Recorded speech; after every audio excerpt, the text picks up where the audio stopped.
Welcome to Spectrum guys. Spectrum में आपका स्वागत है। आज की इस वीडियो में हम चर्चा करने वाले हैं कुछ जीके जीएस एमसीक्यूज के लेकर के, काफ़ी इंपॉर्टेंट होने वाला है। और आज का हम जो जीके जीएस चर्चा करने वाले हैं वो है आपका प्रीवियस ईयर सोल पेपर। और किस एग्जाम का है? ये बिहार सिविल कोड का एग्जाम का है। और इस एग्जाम को कंडक्ट कराया गया था, यानी होल्ड कराया गया था 21/8/2016 को। इससे पहले भी प्रीवियस ईयर का एक जो बिहार सिविल का सेट है वो आ चुका है, जिसमें उस समय जो जीके जीएस पूछे गए थे प्रीवियस ईयर सोल पेपर, वो उसका भी आ चुका है। अगर अभी तक आपने उसको वॉच नहीं किया है तो इस वीडियो के जब डिस्क्रिप्शन में आप जाइएगा तो वहाँ पर आप उसका लिंक मिल जाएगा। तो हम आज जो चर्चा करने वाले हैं काफ़ी इंपॉर्टेंट है। और ध्यान रखिए कि बिहार सिविल कोड का जो एग्जाम होने वाला है ना, हो सकता है अगले मंथ या उसके अगले मंथ, यानी मान के चलिए कि 1 से 2 मंथ में इसका पेपर जो है हो जाएगा।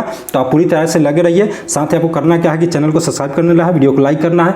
कोई क्वेश्चन हो, कोई क्यूरीज हो, कोई भी सब्जेक्ट या कोई भी टॉपिक से रिलेटेड तो कमेंट करना है। वीडियो कैसा लगा ये भी कमेंट करके बताना है। और साथ ही वीडियो को पूरी तरह से फैला देना है, फेसबुक, व्हाट्सअप, अपने दोस्तों के साथ जहाँ तक फैला सकते हैं, आपका जहाँ तक सोर्स है वहाँ फैला देना है। तो चलिए हम वीडियो को शुरू करते हैं। सबसे पहले हम पहला क्वेश्चन देखते हैं। पहला क्वेश्चन है, मैडम क्यूरी ने किस श्रेणी में 2 अलग अलग नोबेल पुरस्कार जीते थे? ध्यान रखिए किसकी बात कर रहा है, मैडम क्यूरी की बात कर रहा है। और ये पूछ रहा है किस श्रेणी में इन्होंने 2 अलग अलग नोबेल पुरस्कार जीते थे। ऑप्शन ए है भौतिकी और रसायन, ऑप्शन बी है रसायन और चिकित्सा, ऑप्शन सी है भौतिकी और चिकित्सा, और ऑप्शन डी है रसायन और शांति। तो इसका जो राइट आंसर देखिए, अगर किसी भी क्वेश्चन का अगर आंसर आपको पता हो तो आपको करना क्या है कि आपको कमेंट बॉक्स में जाना है और वहाँ पे आपको अपना आंसर जो है कमेंट कर देना है और चेक कर लेना है कि आपका आंसर सही है या गलत। इससे आपको पता चल जाएगा कि आपका अभी लेवल क्या है, आपको कितना और स्ट्रांग होना है, कहाँ पे आप वीक है, कहाँ पे स्ट्रांग है।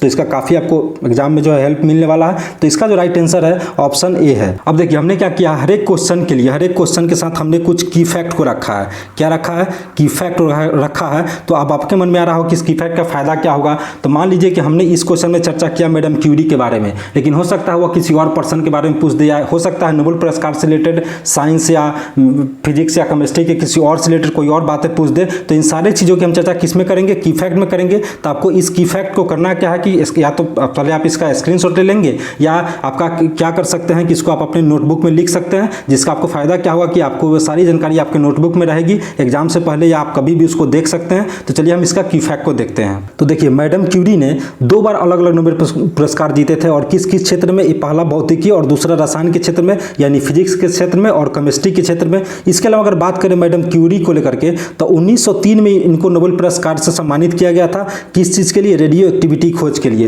लेकिन ध्यान रखिए यहाँ 2 व्यक्ति को मिला था, एक था पियरे क्यूरी और दूसरा आपकी थी मैडम क्यूरी। मैडम क्यूरी और पियरे क्यूरी दोनों को कब मिला था? 1903 में मिला था। कब मिला था? 1903 में मिला था। और ये मिला था इनको रेडियो एक्टिविटी की खोज करने के लिए। अगर वही दूसरा बात करें तो दूसरा इनको मिला था 1911 में। दूसरा कब मिला था? 1911 में। और इस टाइम इनको मिला था रेडियम और पोलोनियम की खोज करने के लिए इनको नोबेल पुरस्कार से सम्मानित किया गया था। दोनों याद रहेगा, कंफ्यूज नहीं होना है। 1903 में मिला था। तो उस समय किस किस को मिला था? पियरे क्यूरी और मैडम क्यूरी को। और उस समय मिला था इनको रेडियो एक्टिविटी की खोज के लिए। जबकि 1911 की बात करें तो 1911 में इनको मिला था रेडियम और पोलोनियम की खोज करने के लिए। देखिए भौतिक के क्षेत्र में अगर पूछता आपसे कभी एग्जाम में कि सबसे प्रथम बार नोबेल पुरस्कार किसको मिला था, तो वह आपका विल्हम रोएटेजन को मिला था। और इनको मिला था एक्स किरण की खोज करने के लिए। जबकि अगर हम रसायन के क्षेत्र की बात करें कि सबसे पहले नोबेल पुरस्कार किसको मिला था, तो वह आपका जैकब बांठफ को मिला था। और इनको मिला था रासायनिक गतिकी के नियम एवं परासन दाब के लिए। ध्यान रखिएगा फिजिक्स के क्षेत्र में किसको मिला था? विल्हम रोएटेजन को। रसायन के क्षेत्र में कब मिला था? जैकब बांठफ को। और ये प्रथम बार भौतिक के क्षेत्र में और रसायन के क्षेत्र में नोबेल पुरस्कार इन दोनों को दिया गया था। नेक्स्ट क्वेश्चन है, किस देश का संविधान संसदीय और राष्ट्रपति दोनों प्रकार की सरकार का मिश्रण है? ऑप्शन ए है यूएसए, ऑप्शन बी है जर्मनी, ऑप्शन सी है फ्रांस और ऑप्शन डी है ग्रेट ब्रिटेन। तो इसका जो राइट आंसर है वो है आपका ऑप्शन सी, यानी कि फ्रांस। अब हम क्या करते हैं, इसका क्या देखने वाले हैं? इसका हम की फैक्ट को देखते हैं, जिसमें हम इसके डिटेल्स की चर्चा करेंगे। तो देखिए फ्रांस में संसदीय प्रणाली और अध्यक्षात्मक प्रणाली दोनों प्रणाली का मिश्रण है। सबसे पहले हम जानते हैं संसदीय प्रणाली के बारे में कुछ। जैसे संसदीय प्रणाली की बात करें तो इसका जनक जो है किसको माना जाता है? यूके को माना जाता है, यूनाइटेड किंगडम को माना जाता है। संसदीय प्रणाली में होता क्या है कि इसको हम कुछ और नाम से भी जानते हैं, जैसे प्रधानमंत्री प्रणाली इसको बोलते हैं, सामूहिक उत्तरदायित्व प्रणाली बोलते हैं, या मंत्रिमंडल प्रणाली के नाम से भी इसको जानते हैं। ध्यान रखिएगा संसदीय प्रणाली को और अन्य किन नामों से जानते हैं, तो प्रधानमंत्री प्रणाली हो जाएगा, सामूहिक उत्तरदायित्व प्रणाली हो जाएगा, मंत्रिमंडल प्रणाली हो जाएगा। यहाँ से कुछ आप आइडिया लगा सकते हैं। प्रधानमंत्री प्रणाली यानी कि यहाँ प्रधानमंत्री क्या होगा, वास्तविक शक्तियाँ इनके पास होगी। और डिटेल्स आगे हम चर्चा करेंगे। संसदीय प्रणाली में देश के औपचारिक प्रमुख और शासन का प्रधान 2 अलग अलग व्यक्ति होता है। जैसे अगर हम भारत को लेकर के चले तो भारत में कौन सा प्रणाली है? संसदीय प्रणाली को यानी कि पार्लियामेंट्री सिस्टम को एक्सेप्ट किया गया है। तो यहाँ पे आप देखिएगा तो यहाँ पे एक प्रेसिडेंट भी होते हैं, यानी हमारे यहाँ प्रेसिडेंट भी होंगे और प्राइम मिनिस्टर भी होंगे। तो आखिर दोनों में क्या डिफरेंस है? देखिए प्रेसिडेंट जो होंगे ना वो औपचारिक प्रमुख होते हैं देश के, और देश का जो भी कोई संधि या कोई कार्य हो रहा है तो वो प्रेसिडेंट के नाम से ही होता है। जबकि प्राइम मिनिस्टर के पास वास्तविक शक्तियां होती हैं, यानी जो भी शक्तियां हैं देश पर शासन करने के लिए, संविधान के अंतर्गत जो भी शक्तियां दी गई हैं शासन चलाने के लिए, कानून बनाने के लिए, उन सभी शक्तियों का यूज कौन करता है? तो उन सारी शक्तियों का यूज जो है प्रधानमंत्री करेंगे। लेकिन प्रधानमंत्री किसके नाम से करेंगे? सारे कार्य जो होगा ना, चाहे वो संधि हो समझौता हो, वो सारे कार्य जो है प्रेसिडेंट के नाम से होगा। ये पार्लियामेंट्री सिस्टम का, यानी कि पार्लियामेंट्री सिस्टम में राष्ट्रपति जो होंगे सिर्फ नाम मात्र का कार्यकारी अध्यक्ष होंगे, जबकि उनकी वास्तविक शक्तियां जो है प्रधानमंत्री में निहित होती है। संसदीय प्रणाली में संवैधानिक प्रमुख होते हैं जो नाम मात्र के होते हैं, जैसे अभी हमने कहा कि प्रेसिडेंट यहाँ नाम मात्र के होंगे। अध्यात्मक प्रणाली की बात करें तो देश में संवैधानिक प्रमुख और शासन का प्रधान दोनों एक ही व्यक्ति होता है। यहाँ पे प्रेसिडेंट और प्राइम मिनिस्टर जैसा कोई कंडीशन नहीं होता है। संसदीय प्रणाली में एक मंत्री को संसद का सदस्य होना अनिवार्य है, जबकि अध्यात्मक प्रणाली में यह कोई आवश्यक नहीं है कि मंत्री संसद का सदस्य हो। देखिए जहां पे अध्यात्मक प्रणाली अपनाया गया है ना, वहां किसी मंत्री को किसी भी संसद का सदस्य होना जरूरी नहीं है। जबकि अगर बात करें संसदीय प्रणाली की, यानी पार्लियामेंट्री सिस्टम की, यानी हम भारत की बात को लेकर के चले, यहाँ जिसको भी मंत्री बनना है ना उसको संसद के किसी भी सदन का, चाहे वो लोकसभा हो या राज्यसभा हो, उनमें से किसी भी एक का इनको सदस्य बनना होगा। अगर जैसे मान लीजिए किसी व्यक्ति को अगर मंत्री बना दिया गया तो उस केस में एक कंडीशन होता है कि उनको 6 मंथ का, कितना मंथ का? 6 मंथ का समय दिया जाता है जब किसी को मंत्री बना दिया जाता है। अगर वो किसी भी हाउस का, चाहे वो लोकसभा हो या राज्यसभा उसका सदस्य नहीं है, तो उनके पास 6 महीने मैक्सिमम जो है 6 महीने का समय होता है। अगर उसके बीच वो किसी भी सदन का मंत्री सदस्य बन जाते हैं तो ठीक है, वो मंत्री पद पर बने रहेंगे। अगर वो 6 महीने तक अगर किसी भी सदन का सदस्य नहीं बनते हैं तो फिर उनको मंत्री पद से हटा दिया जाता है। लेकिन ये सिस्टम जो है अध्यात्मक प्रणाली में जरूरी नहीं है। वहां जो है मंत्री संसद का सदस्य हो भी सकता है और नहीं भी हो सकता है, ये कोई जरूरी नहीं है। फिर अगले क्वेश्चन की तरफ बढ़ते हैं। आई होप कि देखिए इतना डिटेल समझा रहा हूं, आई होप कि आपको समझ में आया होगा। कमेंट करके जरूर बताइएगा कि समझ में आया या नहीं आया। फिर अगले क्वेश्चन को देखते हैं। अफीम एक पादप उत्पाद है जो प्राप्त होता है, ऑप्शन ए दिया हुआ है जड़, ऑप्शन बी तने की छाल, ऑप्शन सी सूखी पत्तियों से और ऑप्शन डी सूखे लेटेक्स से। तो इसको आपको बताना है कि अफीम जो है एक पादप है वो प्राप्त कैसे होता है। तो इसका जो राइट आंसर है ऑप्शन डी है। फिर हम इसके की फैक्ट को देखते हैं। देखिए अफीम जो है ना एक पादप उत्पाद है जो कहाँ से प्राप्त होता है? सूखे लेटेक्स से प्राप्त होता है। और अफीम का मुख्य अवयव की बात करें तो अफीम का जो मुख्य अवयव है वो आपका मार्फिन होता है। मादक द्रव्यों में नशीले पदार्थ जैसे कि अफीम की बात हो गया या उससे निर्मित कोई जैसे मार्फिन हो गया, हीरोइन हो गया, कोडीन हो गया आदि आते हैं। यानी जो भी मादक द्रव्य में अगर किसी को नशीले पदार्थ में को शामिल करना होगा तो ये जो अफीम हो गया, आपका मार्फिन हो गया, हीरोइन हो गया, कोडीन हो गया, ये सारे जो है मादक द्रव्य में आते हैं या नशीले पदार्थ में आते हैं। आई होप कि ये आपको बताने की जरूरत नहीं है कि हम नशीले पदार्थ में क्या क्या होते हैं। अब देखिए अफीम जो है कहाँ से प्राप्त किया जाता है? तो अफीम जो है एक पोस्त सूखे लेटेक्स के रूप में मिलता है और ये जिस पौधे से मिलता है उस पौधे का नाम है पापवेयर सोमनीफेरम। क्या नाम है? पापवेयर सोमनीफेरम। नाम ध्यान रखिएगा, थोड़ा सा पेचीदा है लेकिन ध्यान रखिएगा। पापवेयर सोमनीफेरम से ये अफीम जो है प्राप्त होता है। प्राथमिक अफीम एक दूधिया लेटेक्स से मिलता है जिसे अफीम पोस्त के कच्चे कैप्सूल से निकाल करके इसको प्राप्त किया जाता है। अफीम का रासायनिक रूप में संशोधित करके इसको क्या बनाया जाता है, किसका उत्पादन किया जाता है? जैसे हीरोइन हो गया, ओपियोइड हो गया, अफीम से ही इसका रासायनिक रूप संशोधन करके और क्या क्या बनाया जाता है? हीरोइन बनाया जाता है, यानी ओपियोइड हो गया। ये सारे चीज जो है अफीम के जो केमिकल रिएक्शन करा करके संशोधन करके उसको फिर इसको बनाया जाता है। फिर अगले क्वेश्चन की तरफ बढ़ते हैं। अगला क्वेश्चन देखते हैं। भारत का सबसे बड़ा बाघ अभ्यारण्य है, इसमें से आपको बताना है कि भारत का सबसे बड़ा बाघ अभ्यारण्य कौन सा है। ऑप्शन ए है पेंच, ऑप्शन बी है कार्बेट, ऑप्शन सी है नागार्जुन और ऑप्शन डी है मानस। तो इसका जो राइट आंसर देखिए, अगर इसका राइट आंसर आपको पता हो तो कमेंट जरूर कीजिएगा। क्या करना है आपको? आंसर आपको कमेंट करना है। इसका जो राइट आंसर है वो है आपका ऑप्शन सी नागार्जुन। फिर हम की फैक्ट की तरफ बढ़ते हैं और देखते हैं की फैक्ट में इससे रिलेटेड क्या क्या जानकारियां हमको मिलने वाली है इसमें। देखिए भारत में अगर सबसे बड़े बाघ अभ्यारण्य की बात करें तो कौन सा है? नागार्जुन है। और ये जो है नागार्जुन सागर श्रीशैलम बाघ रिजर्व जो है ना, इसके अगर पूरे क्षेत्रफल की बात करें 3568 वर्ग किलोमीटर में पूरा फैला हुआ है और पूरे 5 जिलों को ये कवर करता है। जैसे कौन कौन सा वो जिला है? नालकोंडा हो गया, महबूबनगर हो गया, कुरनूल हो गया, प्रकाशम हो गया और गुंटूर। ये कहाँ कहाँ फैला हुआ है? 5 जिलों में फैला हुआ है। और वो जिला का नाम कौन कौन सा है? नालकोंडा, महबूबनगर, कुरनूल, प्रकाशम और गुंटूर। और इसका पूरा क्षेत्रफल जो है 3568 वर्ग किलोमीटर में फैला हुआ है। नागार्जुन सागर श्रीशैलम टाइगर रिजर्व जो है 1983 में घोषित किया गया था। देखिए ये काफी इंपॉर्टेंट है एग्जाम पॉइंट ऑफ व्यू से। ये आपको पूछ देगा कि नागार्जुन सागर श्रीशैलम टाइगर रिजर्व जो है कब टाइगर रिजर्व घोषित किया गया था। तो आपको ध्यान होना चाहिए कि 1983 में इसे घोषित किया गया था। और वही वही बात करें कि अगर प्रोजेक्ट टाइगर रिजर्व की शुरुआत कब की गई थी, तो इसकी शुरुआत की गई थी अप्रैल 1973 से इसका प्रारंभ कर दिया गया था। देखिए अगर वही बात करें कि भारत का प्रथम टाइगर रिजर्व कौन है, तो वह आपका जिम कॉर्बेट टाइगर रिजर्व है और इसे 1973 में बनाया गया था। भारत का 53वां टाइगर रिजर्व बात करें तो वो छत्तीसगढ़ में है। कहाँ पे? छत्तीसगढ़ के गुरु घासीदासपुर में है और राष्ट्रीय उद्यान और तामोर पिंगला वन्यजीव अभ्यारण्य के संयुक्त क्षेत्र को घोषित किया गया है। 29 जुलाई को विश्व बाघ दिवस मनाया जाता है। ये काफी इंपॉर्टेंट है। कई बार एग्जाम में आपसे डेट को लेकर पूछ देता है कि कौन सा दिवस कब मनाया जाता है। तो अगर कभी एग्जाम में पूछे कि विश्व बाघ दिवस कब मनाया जाता है, तो वो मनाया जाता है आपका 29 जुलाई को। फिर अगले क्वेश्चन की तरफ बढ़ते हैं। अगला क्वेश्चन है, भारत के प्रथम मुख्य चुनाव आयुक्त कौन थे? ऑप्शन ए है टी स्वामीनाथन, ऑप्शन बी है सुकुमार सेन, ऑप्शन सी है केवी के सुंदरम और ऑप्शन डी है एम पी सेन वर्मा। तो ध्यान रखिएगा, इसका जो राइट आंसर है वो आपका ऑप्शन बी है, सुकुमार सेन है प्रथम मुख्य चुनाव आयुक्त भारत के। देखिए भारत के प्रथम मुख्य चुनाव आयुक्त कौन है? सुकुमार सेन है, जो हमारा आज का क्वेश्चन भी था। तो भारतीय संविधान में बात करें कि किस आर्टिकल में इससे रिलेटेड चर्चा की गई है, तो देखिए भारतीय संविधान के अनुच्छेद 324 से 329 के बीच में निर्वाचन से संबंधित, यानी किससे संबंधित, यानी इलेक्शन से संबंधित चर्चा किया गया है। किस किस आर्टिकल में? आर्टिकल 324 से 329 तक। और अनुच्छेद 324 के अंतर्गत ही राष्ट्रपति किसका निर्वाचन करेंगे? मुख्य निर्वाचन आयुक्त का और 2 अन्य निर्वाचन आयुक्त की नियुक्ति करेंगे। कौन करेंगे? राष्ट्रपति करेंगे। और किस अनुच्छेद के तहत करेंगे?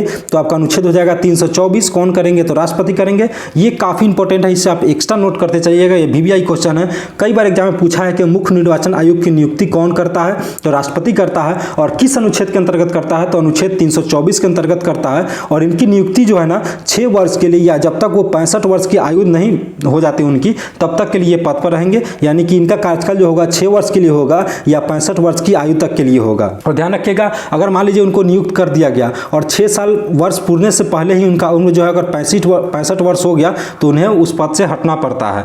भारत का प्रथम महिला निर्वाचन आयुक्त की बात करें तो वह आपका वी रामा देवी है, जबकि प्रथम मुस्लिम निर्वाचन आयुक्त अगर कभी पूछता है तो YS कुरैशी थे। निम्नलिखित में से किसने सोमनाथ मंदिर पर आक्रमण किया? ये आपका अगला क्वेश्चन है। देखिए ये क्वेश्चन आपको कई सारे एग्जाम में पूछ चुका है, ये क्वेश्चन काफी इंपॉर्टेंट है। सोमनाथ मंदिर पर आक्रमण या महमूद गजनवी से कई बार एग्जाम में पूछता है, तो इसको थोड़ा और ध्यान से देखिएगा और इसके की पॉइंट को नोट जरूर कीजिएगा। तो हमसे पूछ रहा है निम्नलिखित में से किसने सोमनाथ मंदिर पर आक्रमण किया था? तो आई होप ये सबको पता होगा। ऑप्शन ए जो है मोहम्मद गजनवी है, ऑप्शन बी है मोहम्मद गौरी है, ऑप्शन सी है इल्तुतमिश और ऑप्शन डी है कुतुबुद्दीन ऐबक। तो इसका जो राइट आंसर है ऑप्शन ए है, ऑप्शन मोहम्मद गजनवी ने सोमनाथ मंदिर पर आक्रमण किया था। किस किस को पता था ये कमेंट करके जरूर आप लोग बताइएगा। फिर हम क्या करते हैं, इसके की फैक्ट को देखते हैं। तो देखिए महमूद गजनवी ने 1025 ईस्वी में सोमनाथ मंदिर पर आक्रमण किया था। कब किया था आक्रमण सोमनाथ मंदिर पर? 1025 ईस्वी में। और महमूद गजनवी ने जब सोमनाथ पर आक्रमण किया तो इसका 17वां आक्रमण था, यानी कि इससे पहले वो 16 आक्रमण कर चुका था। और ये माना जाता है कि इसका ये सबसे सफल और प्रसिद्ध आक्रमण था, क्योंकि सोमनाथ मंदिर से इसको बहुत सारा सोना चांदी हीरा जवाहरात मिले हुए थे। उस समय अगर बात करें कि गुजरात में शासन किसका था, तो उस समय गुजरात में जो शासन था चालुक्य वंश या सोलंकी वंश के शासक भीम प्रथम इस समय शासन कर रहे थे। और उनका कार्यकाल जो है 1022 से 63 ईस्वी तक है। महमूद गजनवी ने भारत पर कितने बार आक्रमण किया? टोटल ये 17 बार आक्रमण किया था, जो कि 1000 से लेकर के 1000 से 27 ईस्वी के बीच किया आक्रमण किया था। महमूद गजनवी का प्रथम आक्रमण जो है 1000 ईस्वी में हुआ था, सीमावर्ती के नगरों पे हुआ था। और जबकि इसका अंतिम आक्रमण की बात करें तो नमक के पहाड़ पर बसे हुए जाटों के विरुद्ध इसने किया था, और ये किया था इसने 1027 ईस्वी में। जबकि महमूद गजनवी का 13वां आक्रमण ये इसने किया था मथुरा पे, जो हिंदुओं का पवित्र स्थान है। गजनवी का 12वां आक्रमण हुआ था कनौज पे। ध्यान रखिएगा, ये जो भी इंपॉर्टेंट पॉइंट मैंने अभी बताया इसको आप नोट कर लीजिएगा। डेफिनेटली मानिए यहाँ से आप किसी भी एग्जाम में बैठते हैं तो मैक्सिमम चांस है कि यहाँ से आपको एक क्वेश्चन आ ही जाए। तो फिर अगला क्वेश्चन हम देखते हैं। निम्नलिखित में से कौन सा ईंधन न्यूनतम पर्यावरण प्रदूषण का कारण है? ऑप्शन ए है डीजल, ऑप्शन बी है केरोसिन, ऑप्शन सी है हाइड्रोजन, ऑप्शन डी है कोयला। इसका जो राइट आंसर है वो है आपका ऑप्शन सी हाइड्रोजन। अब क्या करते हैं, हम इसके की फैक्ट को देखते हैं कि यहाँ से हमें क्या मिलता है। देखिए हाइड्रोजन जो है ना ईंधन न्यूनतम पर्यावरण प्रदूषण का कारण है, यानी कि हाइड्रोजन वो ईंधन है जो कि न्यूनतम पर्यावरण फैलाता है, प्रदूषण करता है। इसलिए हाइड्रोजन को हम क्या बोलते हैं? भविष्य का ईंधन भी बोलते हैं। यानी अभी रिसर्च इस पर चल रहा है, हो सकता है इसको हाइड्रोजन के बड़े पैमाने पर ईंधन के रूप में भविष्य में यूज किया जाए। हाइड्रोजन जो है तेल, कोयला या प्राकृतिक गैस या बायोमास और जैविक अवशिष्ट सहित किसी भी हाइड्रोकार्बन से प्राप्त किया जा सकता है। हाइड्रोजन पानी को उसके विभिन्न घटकों तत्वों में इलेक्ट्रोलिसिस प्रक्रिया द्वारा विभाजित करके इसे प्राप्त किया जा सकता है। फिर अगले क्वेश्चन की तरफ बढ़ते हैं। अगला क्वेश्चन देखते हैं। एक वर्ष के दौरान भूमि के एक टुकड़े पर एक से अधिक फसल उगाने को कहा जाता है? ऑप्शन ए है यूनिक्रॉपिंग, ऑप्शन बी है मल्टी क्रॉपिंग, ऑप्शन सी है डबल क्रॉपिंग और ऑप्शन डी है ट्रिपल क्रॉपिंग। इसमें सब बताना है कि इसका सही आंसर क्या, आपको कमेंट जरूर करना है। तो इसका जो राइट आंसर है वो है आपका मल्टी क्रॉपिंग, यानी ऑप्शन बी जो है इसका राइट आंसर है। अब की फैक्ट को देखते हैं। देखिए मल्टी क्रॉपिंग में एक वर्ष के दौरान भूमि के एक टुकड़े पर एक से अधिक फसल को उगाया जाता है। मल्टी क्रॉपिंग में क्या जाता है कि एक ही वर्ष के दौरान ये भूमि के एक टुकड़े पर एक से अधिक फसल उगाया जाएगा। मल्टी क्रॉपिंग को और क्या बोलते हैं, इंटर क्रॉपिंग भी इसको कहते हैं। एक खेत में एक वर्ष में दो फसल को अगर एक क्रमवार उगाया जाता है तो इसे हम बोलते हैं डबल क्रॉपिंग। जबकि एक खेत में एक वर्ष में अगर तीन फसलों को क्रमवार अगर उगाया जाता है तो उसे बोलते हैं ट्रिपल क्रॉपिंग। आई होप कि डबल क्रॉपिंग और ट्रिपल क्रॉपिंग को कंफ्यूजन नहीं होगा। वही अगर बात करें हम फसल चक्र का, तो फसल चक्र का अभिप्राय होता है एक भूमि के टुकड़े यानी खेत में फसल बदल बदल कर बोना। फसल चक्र से भूमि की जो पोषक तत्व होती है ना वो बनी रहती है और उत्पादन में भी हमेशा वृद्धि होती है। जब आप फसल बदल बदल के यूज करते हैं तो जमीन के अंदर जो भी पोषक तत्व होते हैं वो बने रहते हैं और जब अगले बार आप उसमें कोई फसल बोया जाता है तो उत्पादन में वृद्धि होने की संभावना बनी रहती है। अगला क्वेश्चन देखते हैं। अगला क्वेश्चन है सर्वोच्च न्यायालय के न्यायाधीश पद धारण करते हैं। ऑप्शन ए है जब तक भारत के राष्ट्रपति उन्हें पद धारण करने का निर्देश देते हैं। ऑप्शन बी है जब तक संसद उन्हें पद धारण करने की अनुमति देता है। ऑप्शन सी है जब तक वे 65 वर्ष की आयु प्राप्त नहीं कर लेते। ऑप्शन डी है 62 वर्ष की आयु तक। तो देखिए इसका जो राइट आंसर है वो है आपका ऑप्शन सी, जब तक वे 65 वर्ष की आयु प्राप्त नहीं कर लेते। अब हम देखते हैं इसके की फैक्ट को। देखिए सर्वोच्च न्यायालय के न्यायाधीश जो है ना तब तक पद धारण कर सकते हैं जब तक वे 65 वर्ष की आयु प्राप्त नहीं कर लेते। सर्वोच्च न्यायालय के न्यायाधीश को 65 वर्ष की आयु से पूर्व भी हटाया जा सकता है और उनको कैसे हटाया जा सकता है, महाभियोग जैसी प्रक्रिया द्वारा संसद द्वारा हटाया जा सकता है। ध्यान रखिएगा, अगर प्रेसिडेंट के लिए कहीं पर भी, ध्यान रखिएगा प्रेसिडेंट के लिए महाभियोग का प्रयोग होता है। महाभियोग को इंग्लिश में बोलते हैं इम्पीचमेंट, लेकिन प्रेसिडेंट के लिए जो महाभियोग यूज किया जाता है ना, जो महाभियोग का प्रक्रिया है वो प्रेसिडेंट के लिए अलग है। यानी वो जो महाभियोग के लिए यूज किया जाता है ना प्रेसिडेंट के लिए, वो महाभियोग इस संसद के सर्वोच्च न्यायालय के न्यायाधीश के नहीं यूज होता है। वो महाभियोग जैसी एक प्रक्रिया होती है और महाभियोग जो है एक सिर्फ और सिर्फ महामहिम यानी कि प्रेसिडेंट के लिए यूज होता है। उच्चतम न्यायालय के न्यायाधीश की नियुक्ति जो है कैसे होता है, तो राष्ट्रपति करते हैं और राष्ट्रपति इसके कॉलेजियम के सिफारिश पे करते हैं, यानी कॉलेजियम सिफारिश करता है, फिर उसके बाद राष्ट्रपति क्या करते हैं, उच्चतम न्यायालय के न्यायाधीश की नियुक्ति करते हैं। तो ध्यान रखिएगा ये काफी इंपॉर्टेंट है किसी भी एग्जाम के लिए। एग्जाम में कई बार ऐसे पूछता है कि उच्चतम न्यायालय के न्यायाधीश की नियुक्ति कौन करता है, तो वहां आपको आंसर होगा राष्ट्रपति। हाईकोर्ट के न्यायाधीश के पद धारण करने की आयु जो है 62 वर्ष तक है। उच्चतम न्यायालय और उच्च न्यायालय के न्यायाधीश की न्यूनतम आयु का कोई उल्लेख नहीं है। यानी आप सुप्रीम कोर्ट की बात कीजिए या हाई कोर्ट का बात कीजिए, उसमें न्यूनतम आयु जो है ना मिनिमम एज कितना होना चाहिए इसका कोई उल्लेख नहीं मिलता है कि हाँ मिनिमम एज क्या होना चाहिए। हाँ, जबकि मैक्सिमम की बात होता है हाई कोर्ट में बात करें तो 62 वर्ष और सुप्रीम कोर्ट में बात करें तो 65 वर्ष तक। फिर अगला क्वेश्चन देखते हैं। अगला क्वेश्चन है महात्मा गांधी ने अपनी दांडी यात्रा की शुरुआत की थी। ऑप्शन ए दांडी से, ऑप्शन बी पोरबंदर से, ऑप्शन सी अहमदाबाद से, ऑप्शन डी साबरमती से। तो आई होप कि सब आपको पता होगा, कमेंट जरूर कीजिएगा कि देखते हैं किसको किसको पता है। तो इसका जो राइट आंसर है वो ऑप्शन डी है, यानी साबरमती से। अब इससे रिलेटेड हम की फैक्ट को देखते हैं। देखिए महात्मा गांधी ने अपनी दांडी यात्रा की शुरुआत की थी साबरमती आश्रम से और ये जो दांडी यात्रा महात्मा गांधी ने शुरू कब किया था, 12 मार्च 1930 को। और इस समय जो इनके साथ सहयोगी थे वो 78 थे। लगभग 241 मील की यात्रा थी और इसको उन्होंने पूरा किया था 24 दिनों में। 6 अप्रैल 1930 को गांधी जी वर्तमान नवसारी जिले के दांडी में सांकेतिक रूप से नमक बनाए और नमक बना करके इन्होंने नमक कानून को तोड़ा था। देखिए ये जो दांडी यात्रा शुरुआत किया गया था ना, ये नमक कानून के विरोध में किया गया था। यानी उस समय अंग्रेजी सरकार ने क्या किया था कि नमक पे भी टैक्स लगा दिया था। तो उस समय गांधी जी ने दांडी यात्रा शुरू किया था 6 अप्रैल 1930 को और वो पहुंचे थे नवसारी जिले के, जो वर्तमान में जिस जिले का नाम है नवसारी जिला। और यहाँ पे इन्होंने सांकेतिक रूप से नमक बनाया था और नमक कानून तोड़ करके, और यहीं से इन्होंने सत्याग्रह के साथ सविनय अवज्ञा आंदोलन का प्रारंभ किया था। ध्यान रखिएगा, सविनय अवज्ञा आंदोलन का प्रारंभ, यही दांडी यात्रा जहाँ पे खत्म होता है वहाँ से सविनय अवज्ञा आंदोलन शुरू होता है। एग्जाम में ये कई बार एग्जाम में पूछा है कि सविनय अवज्ञा आंदोलन का शुरुआत कहाँ से होता है, तो जहाँ से दांडी यात्रा खत्म होता है वहाँ से सविनय अवज्ञा आंदोलन शुरू होता है। और सविनय अवज्ञा आंदोलन जो है ये 2 चरण में हुआ था। पहला हुआ था 6 अप्रैल 1930 से 5 मार्च 1931 तक और दूसरा था 3 जनवरी 1932 से 1934 तक। फिर अगला क्वेश्चन देखते हैं। अगला क्वेश्चन है वल्लभ भाई पटेल को सरदार की उपाधि किसने दी थी। ऑप्शन ए है महात्मा गांधी, ऑप्शन बी है विनोबा भावे, ऑप्शन सी है बारदोली की महिलाएं, ऑप्शन डी है गुजरात के किसान। तो ध्यान रखिएगा इसका जो राइट आंसर है वो है आपका ऑप्शन ए महात्मा गांधी। फिर इससे जुड़े हम कुछ की फैक्ट को देखते हैं। देखिए सरदार वल्लभ भाई पटेल को सरदार की उपाधि महात्मा गांधी ने दिया था और सरदार वल्लभ भाई पटेल ने बारदोली किसान आंदोलन का सफलतापूर्वक संचालन से प्रभावित होकर गांधी जी ने बारदोली की महिलाओं की ओर से सरदार की उपाधि दी थी।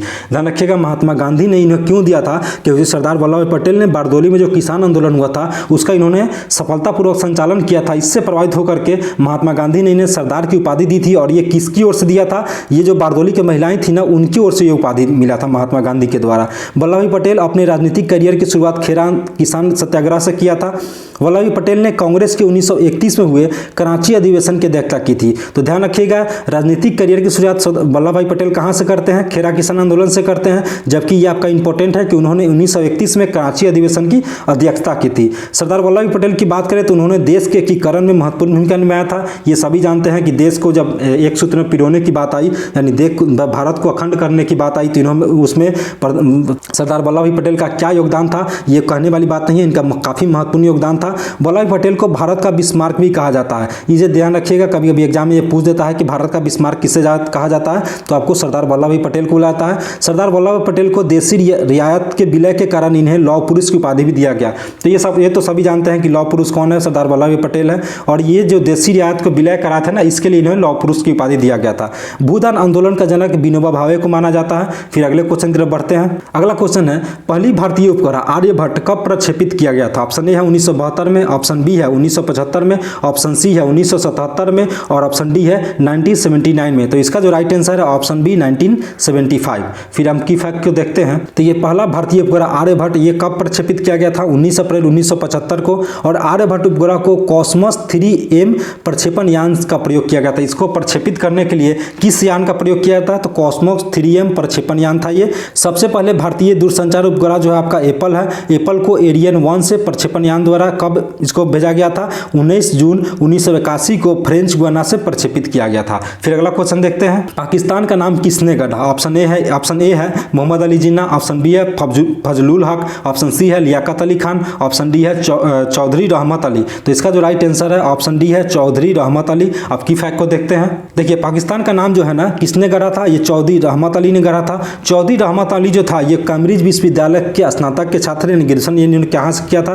कैम्ब्रिज विश्वविद्यालय से किया था। पाकिस्तान एक अलग देश का प्रतिपादक जो है इकबाल ने किया था। पाकिस्तान देश का जनक किसे माना जाता है? तो मोहम्मद अली जिन्ना को माना जाता है। 23 मार्च 1940 ईस्वी को लाहौर अधिवेशन में, कहाँ पे कब? 23 मार्च 1940 को किस अधिवेशन में? लाहौर अधिवेशन में मुस्लिम लीग ने क्या किया कि स्वतंत्र देश की स्थापना का प्रस्ताव पारित किया था। और 23 मार्च 1940 को इस प्रस्ताव को प्रारूप किसने किया था? वो सिकंदर हयात खान ने किया था। जबकि इस प्रस्ताव को प्रस्तुत किया था फजलुल हक ने। लियाकत अली खान भारत का प्रथम प्रधानमंत्री था जो अंतरिम सरकार में वित्त मंत्री भी था। ध्यान रखिएगा, जो पाकिस्तान का जो प्रथम प्रधानमंत्री था लियाकत अली खान, उसे जब भारत में अंतरिम सरकार जब बनाया गया था उसमें इसे क्या बनाया गया था? वित्त मंत्री बनाया गया था, फाइनेंस मिनिस्टर बनाया गया था। तो बहुत सारे एग्जाम में कभी कभार ये भी पूछ देता है कि अंतरिम गवर्नमेंट में वित्त मंत्री किसे बनाया गया था? तो लियाकत अली खान को बनाया गया था। और यही लियाकत अली खान पाकिस्तान का प्रथम प्रधानमंत्री भी बना था। फिर अगला क्वेश्चन देखते हैं, मिस यूनिवर्स की खिताब की पहली भारतीय विजेता कौन थी? ऑप्शन ए है रीता फारिया, ऑप्शन बी है ऐश्वर्या राय, ऑप्शन सी है लारा दत्त, ऑप्शन डी है सुष्मिता सेन। इसका जो राइट आंसर है ऑप्शन डी है सुष्मिता सेन। आई होप कि बहुत सारे बच्चों को यह पता होगा। देखिए, सुष्मिता सेन मिस यूनिवर्स के खिताब की पहली भारतीय विजेता थी। मिस यूनिवर्स का खिताब सुष्मिता सेन ने कब जीता था? 1994 में प्राप्त किया था। वही अगर मिस वर्ल्ड का बात करें तो ये जीतने वाली प्रथम भारतीय जो है रीता फारिया है, जिनको 1966 में मिस वर्ल्ड बनी थी। ये मिस वर्ल्ड बनने वाली रीता फारिया एशिया के भी प्रथम महिला थी। ध्यान रखिएगा, अगर पूछे कि मिस वर्ल्ड का खिताब जीतने वाली प्रथम भारतीय तो वो रीता फारिया ही है, लेकिन एशिया की भी ये सबसे प्रथम महिला थी। भारत की दूसरी मिस वर्ल्ड ऐश्वर्या राय हैं जो 1994 में बनी थी। आई होप कि ये सारी चीज़ें तो आप सबको पता ही होगा। लारा दत्त मिस यूनिवर्स बनने वाली भारत की दूसरी महिला थी और ये कब बनी थी? 2000 ईस्वी में बनी थी। प्रियंका चोपड़ा की बात करें तो ये भी 2000 ईस्वी में बनी थी, लेकिन ये मिस वर्ल्ड चुनी गई थी। 2017 में मानुषी छिल्लर ने मिस वर्ल्ड का खिताब जीता और 2021 में हरनाज संधू ने मिस यूनिवर्स का खिताब प्राप्त किया जो भारत की तीसरी महिला थी। तो ये भी काफी इंपॉर्टेंट है, एग्जाम में हो सकता है यहाँ से भी पूछ दे, इसे आप नोट कर लीजिएगा। फिर अगला क्वेश्चन देखते हैं। अगला क्वेश्चन है, कौन सा एकमात्र देश है जिसके डाक टिकट पर इसका नाम नहीं होता? ऑप्शन ए है यूएसए, ऑप्शन बी है यूके, ऑप्शन सी है जापान, ऑप्शन डी है जापान। तो इसका जो राइट आंसर है वो आपका यूके यानी ऑप्शन बी इसका राइट आंसर है। कुछ हम इसके की फैक्ट को देखते हैं। यूके एक ऐसा देश है जिसके डाक टिकट पर उसका नाम नहीं है। यूनाइटेड किंगडम डाक टिकट जारी करने वाला प्रथम देश है, यानी डाक टिकट जारी करने वाला प्रथम देश कौन सा है? तो यूनाइटेड किंगडम है। विश्व का पहला डाक टिकट कब जारी किया गया था? तो 1 मई 1840 ईस्वी को किसके द्वारा जारी किया गया था? यूके के द्वारा जारी किया गया था। इस डाक टिकट पर महारानी विक्टोरिया का चित्र छपा हुआ था। यह डाक टिकट जो है पेनी ब्लैक के नाम से मशहूर था। भारत में प्रथम डाक टिकट की बात करें तो 1852 ईस्वी में जारी किया गया था। प्रथम बार भारत में प्रथम डाक टिकट जो जारी किया गया था उस पर किसका चित्र था, तो इस पर भी महारानी विक्टोरिया का चित्र था और यह 1 अक्टूबर 1854 में जारी किया गया था। पोस्ट ऑफिस एक्ट जो 1853 में भारत में पारित किया गया था। उस समय भारत का गवर्नर जनरल जो था लॉर्ड डलहौजी था। फिर नेक्स्ट क्वेश्चन देखते हैं, रक्त समूह किसके द्वारा खोजा गया। ऑप्शन ए है विलियम हार्वे द्वारा, ऑप्शन बी है लैंड स्टीनर द्वारा, ऑप्शन सी है पावलोवा द्वारा, ऑप्शन डी है अलेक्जेंडर फ्लेमिंग द्वारा। तो इसका जो राइट आंसर है ऑप्शन बी है, यानी लैंड स्टीनर द्वारा यह खोजा गया था। फिर हम इसके की फैक्ट को देखते हैं। देखिए चिकित्सा संबंधी कुछ खोज देखते हैं, उसके खोजकर्ता देखते हैं। जैसे रक्त परिसंचरण की बात करें तो ये खोजा था डॉक्टर विलियम हार्वे ने। रक्त वर्गों की खोज की बात करें तो ये कार्ल लॉर्ड स्टीनर ने खोजा था। आरएच फैक्टर की खोज किसने की थी, तो ये कार्ल लॉर्ड स्टीनर ने किया था। यानी इन्हें दो चीज़ों की खोज किया था, रक्त के वर्गों की खोज किया था और इसके अलावा आरएच फैक्टर की खोज किया था। पेनिसिलिन की बात करें तो अलेक्जेंडर फ्लेमिंग ने किया था। वैक्सीनेशन की बात करें तो जेनर ने खोजा था और जीवाणु की बात करें तो लीवेनहॉक ने खोजा था और डीडीटी की बात करें तो पॉल मूलर ने खोजा था। देखिए ये काफ़ी इंपॉर्टेंट है, इससे आप नोटबुक में नोट कर लेंगे, यहाँ से डेफिनेटली एग्जाम में कई बार पूछा जाता है। तो देखिए वीडियो कैसा लगा है आपको कमेंट करके बताना है और देखता हूँ कि इस वीडियो पर कितने लाइक और कितने शेयर और कितने कमेंट आते हैं और वीडियो को फैलाना जरूर है, साथ ही चैनल को सब्सक्राइब करना है। मिलते हैं नेक्स्ट वीडियो में नेक्स्ट टॉपिक के साथ। Thank you for watching, good luck, best luck.